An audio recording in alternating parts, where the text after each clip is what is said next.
everyone, this is D Shah welcoming you to the Chance EduTech. Today I am going to take English of class 10 and the topic of the lesson is the ball poem, and this poem has been taken from the book First Flight. So today I am going to explain part 1 of this poem, the ball poem. This is a beautiful poem written by John Berryman. John Berryman is the writer, is the poet of this poem. So before I continue the poem, let's know about the poet. John Allen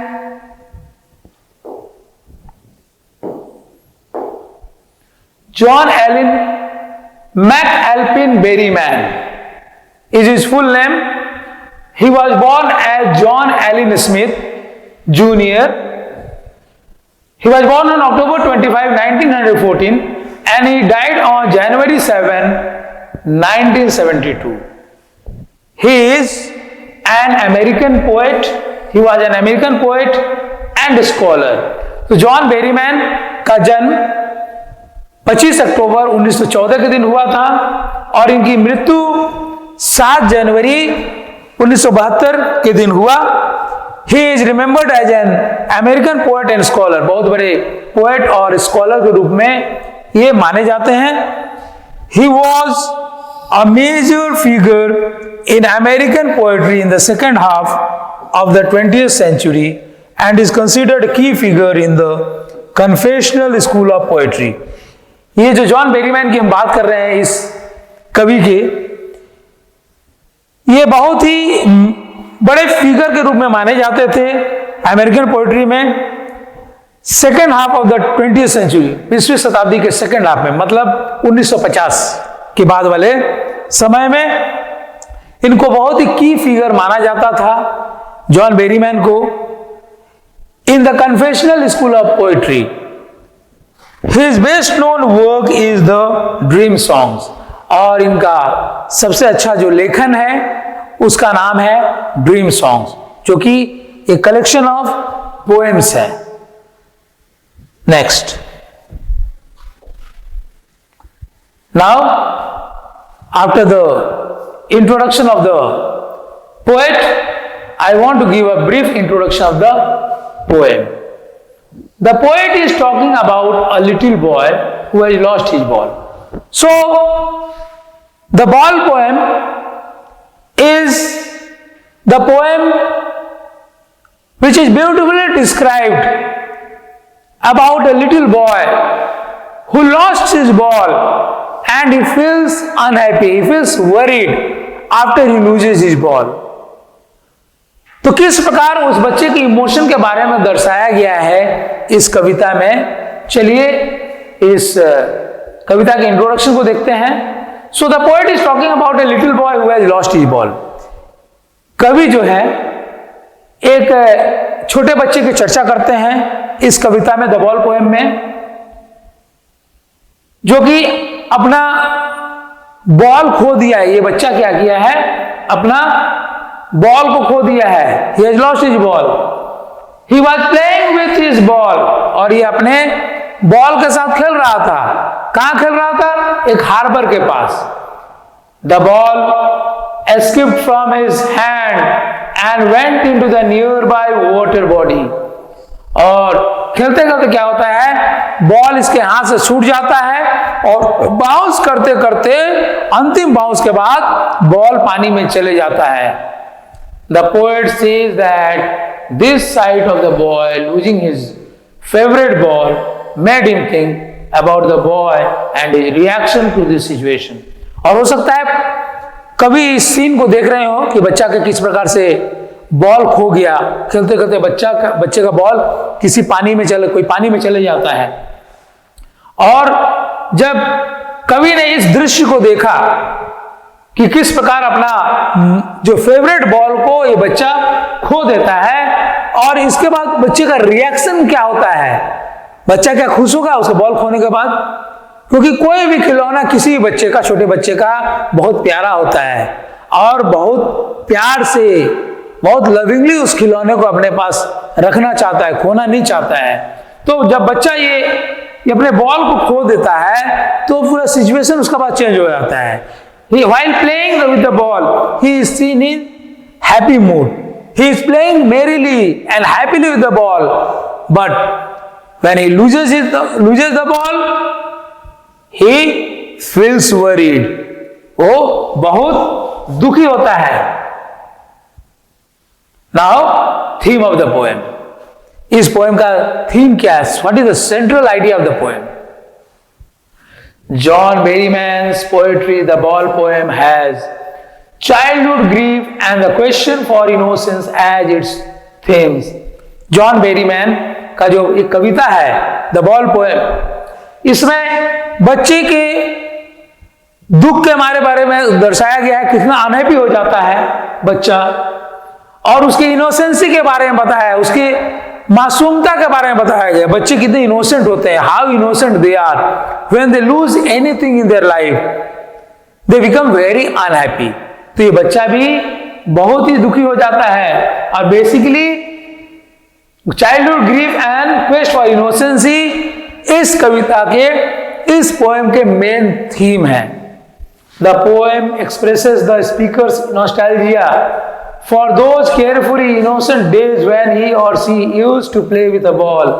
और यहाँ poem में क्या express किया गया है? Poet ने बहुत ही सुंदर तरीके से एक्सप्रेस किया गया है वो केयरफ्री डेज के बारे में, जब हमें कोई चिंता नहीं रहती थी, फिक्र नहीं रहती थी। जब हम बचपन में थे, उस इनोसेंट डेज में हम खेलते थे, पढ़ते थे बॉल से, तो कितना अच्छा लगता था। तो उन दिनों के बारे में चर्चा किया है।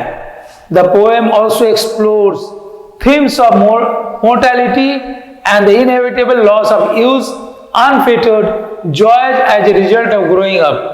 और इस पोएम में यह भी बताया गया है, ये चर्चा किया गया है on the themes of mortality, mortality के ऊपर चर्चा किया गया है, और इनएविटेबल जो लॉस होता है, जो यूथ का, कोई भी युवक का, नौजवान युवक का जो भी लॉस हो जाता है, जैसे बच्चा बड़ा हो जाता है, युवक में बदल जाता है, उसके बाद मैनहुड में आ जाता है, मिडिल स्टेज, उसके बाद बुढ़ापा में आ जाता है, तो किस प्रकार उसकी खुशियां नष्ट हो जाते हैं।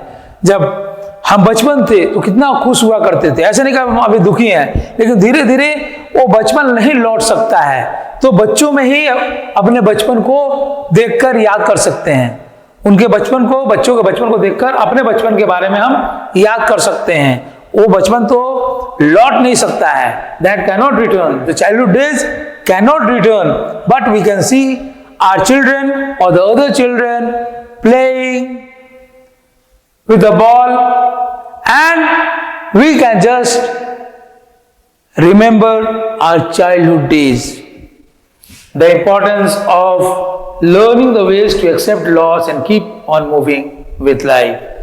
और ये कविता क्या बताता है? Importance of learning the ways to accept loss। हमें लॉस को स्वीकार करना होगा। जिंदगी में जो भी लॉस हो जाता है, किसी के लॉस बोलने से सिर्फ बॉल का लॉस नहीं हुआ, कोई संपत्ति का लॉस नहीं हुआ, कोई मटेरियल थिंग्स का लॉस के बारे में नहीं बात कर रहा हूं, किसी का जिंदगी का भी लॉस हो सकता है।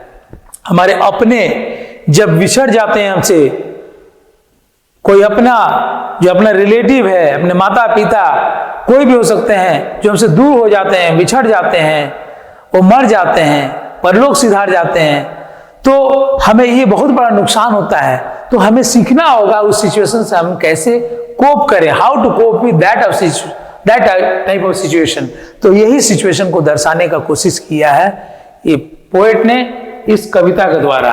और हमें अपनी जिंदगी के साथ मूव करते रहना चाहिए। We must keep up with our life in certain situations. Next, a boy loses a ball, he is very upset। तो आप देखिए क्या बताया गया है। A boy loses a ball. He is very upset. A ball doesn't cost much, nor is it difficult to buy another ball. Why then is the boy so upset?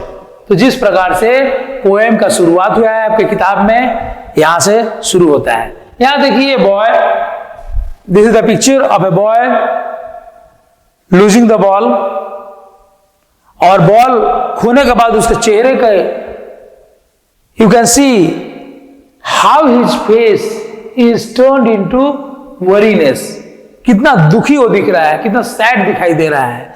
We can see the sadness of the boy when he loses the ball. तो एक बच्चा एक ball खो देता है, वो बहुत ही घबरा जाता है। He is very upset, he is very worried. हालांकि एक बॉल जो है उसका ज्यादा कीमत नहीं होता है, और ऐसा भी नहीं कि इसको खरीदने में किसी को दिक्कत होगा, दूसरा बॉल खरीदने में उसके माता पिता को कोई दिक्कत होगा, किसी बच्चे का बॉल अगर खो जाता है। लेकिन यहां बच्चा क्यों घबराया हुआ है? Why he looks sad? Why he looks worried? Read the poem to see what the poet thinks he has been lost, and what the boy has to learn from the experience of losing something. तो कवि कहते हैं कि इस poem को पढ़िए और देखिए कि पोएट क्या सोचते हैं। What the poet thinks has been lost. Poet क्या सोचते हैं कि क्या खोए हैं उन्होंने।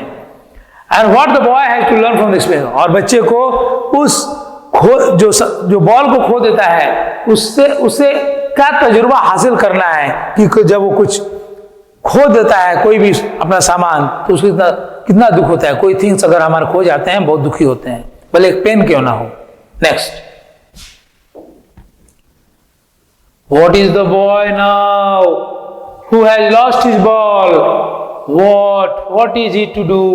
I saw it go, merrily bouncing down the street, and then merrily over, there it is in the water. No use to say, oh there are other balls.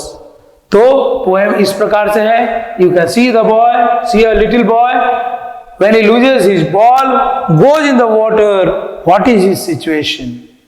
He is looking at the ball. He is staring at the water and looking at the ball, and he is seen very upset. तो कवि कहते हैं what is the boy now who has lost his ball? अब उस लड़के के साथ situation कैसा होगा? How he would face this situation?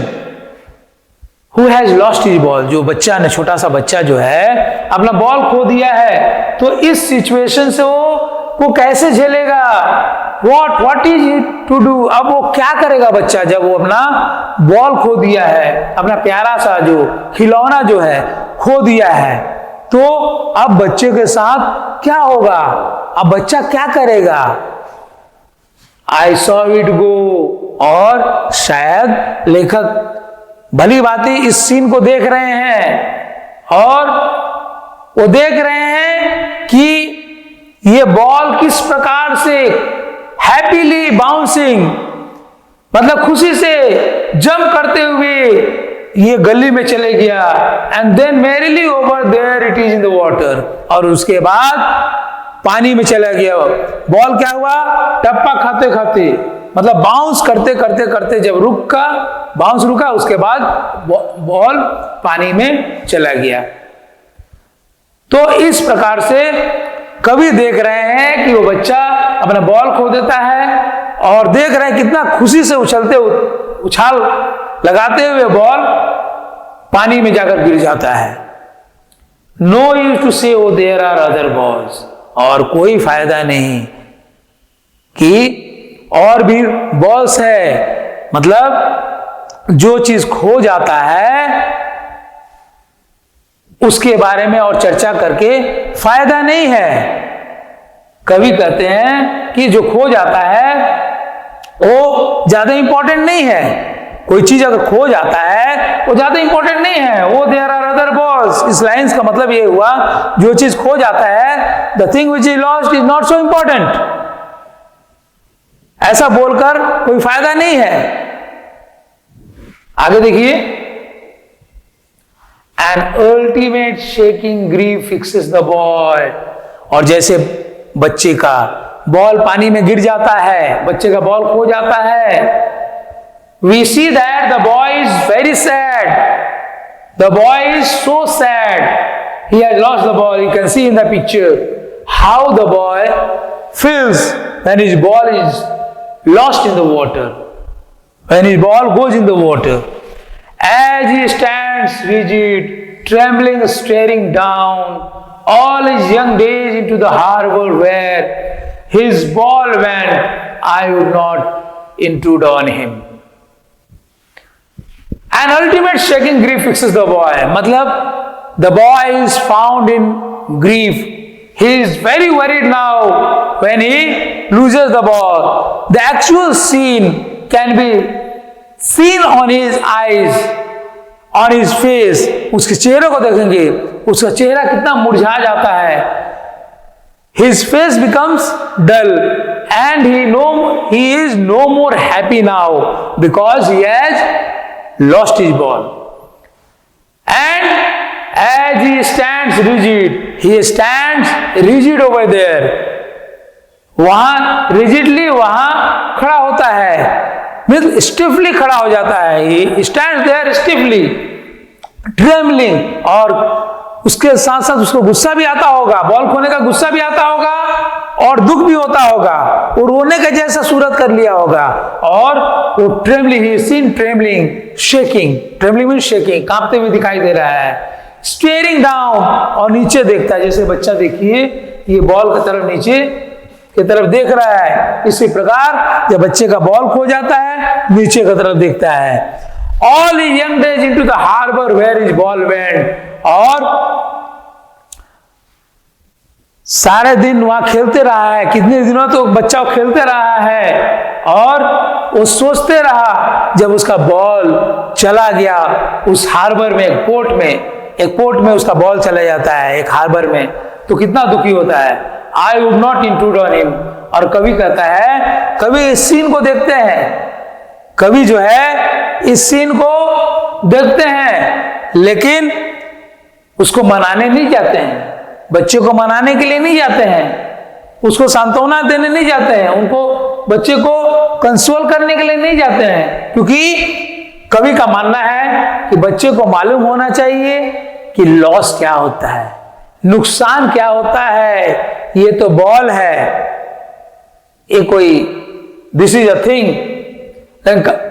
कभी कभी हम अपने नजदीकी रिलेटिव, नजदीकी लोग, अपने क्लोज लोगों को खो देते हैं, अपने माता पिता को खो देते हैं, किसी और को भी खो देते हैं, तो कितना दुख का बात है.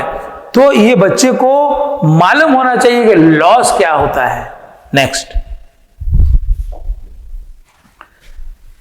a dime, another ball is worthless. Now he senses first responsibility. In a world of possessions, people will take balls. Balls will be lost always, little boy. तो कवि कहते हैं कि a dime, एक बॉल खरीदे, एक बॉल अगर खो जाता है तो कितना पैसा लगता है? चंद पैसों में बॉल आ जाता है, 10-20 रुपए में आ जाता है. यहां डाइम, डाइम का मतलब 10 सेंट्स. 10 सेंट्स, एक बॉल का दाम कितना होगा? 10 सेंट्स. 10 सेंट ज्यादा बड़ा रकम नहीं है, तो 10 सेंट्स में दूसरा बॉल खरीदा जा सकता है, खरीद कर उस बच्चे को दिया जा सकता है, कभी कह रहे हैं. लेकिन हम अगर दूसरा बॉल उसको खरीद कर देंगे, that is useless, that will be worthless. कोई फायदा नहीं होगा दूसरा बॉल अगर हम खरीद के देते हैं, क्योंकि बच्चे को मालूम नहीं होगा कि लॉस क्या होता है. अगर बच्चे को वो बॉल खरीद के कभी दे देते तो बच्चे को पता नहीं चल पाता कि लॉस क्या होता है. Now he senses first responsibility. अब बच्चा पहले अपनी जिम्मेदारी के बारे में सोचता है. He could sense his first responsibility, what is loss. He can sense what is life, how life becomes when anybody loses his near and dear ones. या अपने कोई सामान को खो देता है, अपने किसी रिलेटिव को खो देता है, तो कैसा होता है? इन ए वर्ल्ड ऑफ पोजीशंस, जहां हर जगह हम देखते हैं कि बिलोंगिंग वाली बात है। There is a sense of belonging in nature of the child. Belonging sense of belonging के बारे में बता रहा है यह कवि।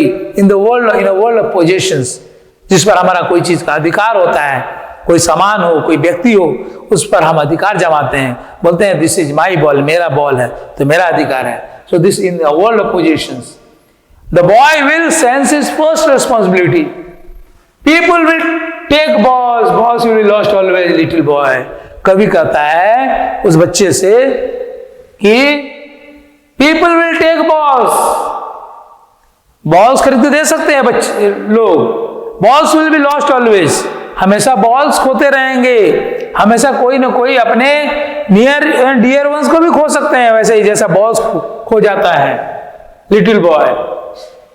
Next, and no one buys a ball back, money is external. और कोई भी व्यक्ति एक बॉल को नहीं खरीद सकता है। यहां बॉल बैक का मतलब समझने की कोशिश कीजिएगा, there is a deep meaning. अगर कोई किसी का अपना रिलेटिव खो देते हैं, कोई व्यक्ति अगर अपने रिलेटिव, हम अपने रिलेटिव को खो देते हैं, अपने माँ को खो देते हैं, अपने पिता को खो देते हैं, अपने भाई को खो देते हैं, अपने नियर एंड डियर वंस को खो देते हैं, तो क्या वापस लाया जा सकता है? खरीदा जा सकता है? किसी की जिंदगी खरीदी जा सकती है? किसी की जिंदगी नहीं खरीदी जा सकती है पैसे से। You can by certain things with the help of money, because money is external. Okay, you can buy anything with the help of money, but you can not by the life of a person. किसी व्यक्ति की जिंदगी को आप नहीं खरीद सकते हैं। तो यहां बॉल बैक का मतलब यही है कि कोई भी व्यक्ति किसी का जिंदगी नहीं खरीद सकता है। He is learning well behind his desperate eyes। और ये बच्चा जो है ये सीख रहा है अपने होपलेस आईज के द्वारा, अपने होपलेस आंखों से सब देख रहा है। And he is learning about the essence of life, importance of life. ये जिंदगी के बारे में सीख रहा है। क्या सीख रहा है? The epistemology of loss, how to stand up. ये बच्चा यह सीख रहा है knowledge of loss. Epistemology of loss means knowledge of loss, मतलब लॉस। कोई भी आदमी अपने अपने बहुत ही करीबी रिलेटिव को खो देते हैं तो कितना बड़ा नुकसान होता है। और उस नुकसान, वो जो नुकसान होता है, वो जो मर जाते हैं उसके बीच में और नहीं रहते हैं, वो किस प्रकार से सिचुएशन को झेलता है और फिर नॉर्मल जिंदगी जीता है, वही बात कहना चाहते हैं कवि।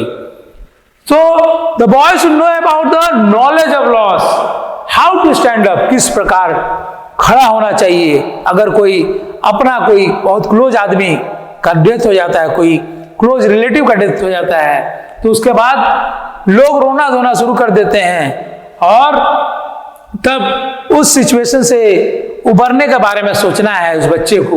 We must know how to deal with that situation. वो दुखी का घड़ी होता है, there is a matter of grief that time, we fall in grief. और उस ग्रीफ के बारे में हमको जानना है, उस लॉस के बारे में, और कैसे सिचुएशन से कोप करें ये भी मालूम होना चाहिए, कैसे सिचुएशन से हम गुजरे और फिर एक नॉर्मल जिंदगी जिए। Knowing what every man must one day know and most know many days how to stand up. और what every man must one day know, हर आदमी को पता चल जाता है कि लॉस क्या होता है। जब उसके अपने पराए जब खो जाते हैं तो क्या कैसा सिचुएशन से हमें गुजरना पड़ता है, हम सभी जानते हैं। ये एक्सपीरियंस सबको गेन होता है, everybody gains this experience and most know many days how to stand up. और हर कोई जानते हैं कि किस प्रकार ऐसे घड़ी, ऐसे दुख की घड़ी से गुजरने के बाद किस प्रकार अपने आप को संभालना चाहिए, अपने नॉर्मल जिंदगी को जीना चाहिए, ये बताया गया इस कविता में। Now the moral of the poem, we have come here the poem ends, and after this we must know the moral of this poem. Okay, what message does this poem gives us? The message of the poem, the ball poem, is that we get things in our life which become a part of our lives. यह संदेश देना चाहता है ये कविता, ये कवि इस कविता के द्वारा से यह संदेश देना चाहते हैं बॉल पोएम के द्वारा कि जो हमें वो सब चीज प्राप्त होते हैं जो कि हमारे जिंदगी के हिस्सा बन जाते हैं। हमें ढेर सारी चीज प्राप्त होते हैं जिंदगी में जो हमारे जिंदगी के हिस्सा बन जाते हैं। जैसे मोबाइल फोन, देखिए हम मोबाइल फोन को खोना नहीं चाहते हैं, मोबाइल फोन को हमेशा अपने साथ रखना चाहते हैं, ठीक है। तो हमारे वैसे माता पिता भी हैं, अपने हमारे सगे संबंधी भी हैं जो कि हमसे जुड़े हुए हैं, हमसे कनेक्टेड है, हमारी जिंदगी से कनेक्टेड है और वो भी हमारे जिंदगी के हिस्सा है। We feel that they will always remain with us, और हमें लगता है कि हमारे साथ जो जुड़े हुए हैं, जिसके साथ हम कनेक्टेड हैं, वो हमारे साथ हमेशा रहेंगे। Thus we form an attachment with them, एक प्रकार से हमें अपने परिवार से, अपने सगे संबंधियों से एक अटैचमेंट हो जाता है, क्लोज रिलेशनशिप हो जाता है। However, day comes when the thing is no more with us, लेकिन ऐसा एक दिन आता है जो अपने परिवार के साथ, अपने माता पिता के साथ रहते हैं और एक दिन उससे हम दूर हो जाते हैं, मतलब हमारे माता पिता हमसे दूर हो जाते हैं। At such a situation we feel depressed and hopeless, और उस समय हम बहुत ही डिप्रेस्ड फील करते हैं, बहुत ही दुखी होते हैं, बहुत ही ग्रीफ में चले जाते हैं और बहुत ही होपलेस हो जाते हैं। We feel very desperate that time. According to the poet, losing our possessions is a harsh reality of our life on earth. और अगर हम किसी अपने सगे संबंधी, अपने परिवार के लोग से अगर हम दूर हो जाते हैं या वो हमसे दूर हो जाते हैं, तो यही है रियलिटी ऑफ लाइफ जो हमारे पास अभी है। हो सकता है कुछ दिनों बाद, कुछ पल बाद वो ना रहे। आज हमारे पास हमारे माता पिता है, हो सकता है एक दिन आएगा कि उनकी मृत्यु हो जाए। सो यही एक रियलिटी है जिंदगी का पृथ्वी पर, जो हमारा है एक दिन में उसको हम खो भी देंगे और वो हमारे साथ हमको छोड़कर चले जाएंगे। ऐसा भी होता है। We cannot get away from it, हम इससे दूर नहीं रह सकते हैं। ये जो सिचुएशन है, हार्श, ये जो रियलिटी ऑफ लाइफ से हम भाग नहीं सकते हैं, अपने आप को अलग नहीं कर सकते हैं। अपने को शामिल करना होगा इस रियलिटी ऑफ लाइफ में। जिंदगी का यह सच क्या है, उसमें हमको पार्टिसिपेट करना होगा।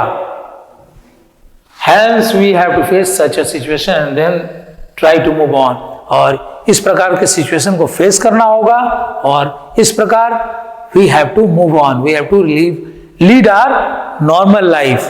So we have come to the end of this lesson, this beautiful poem.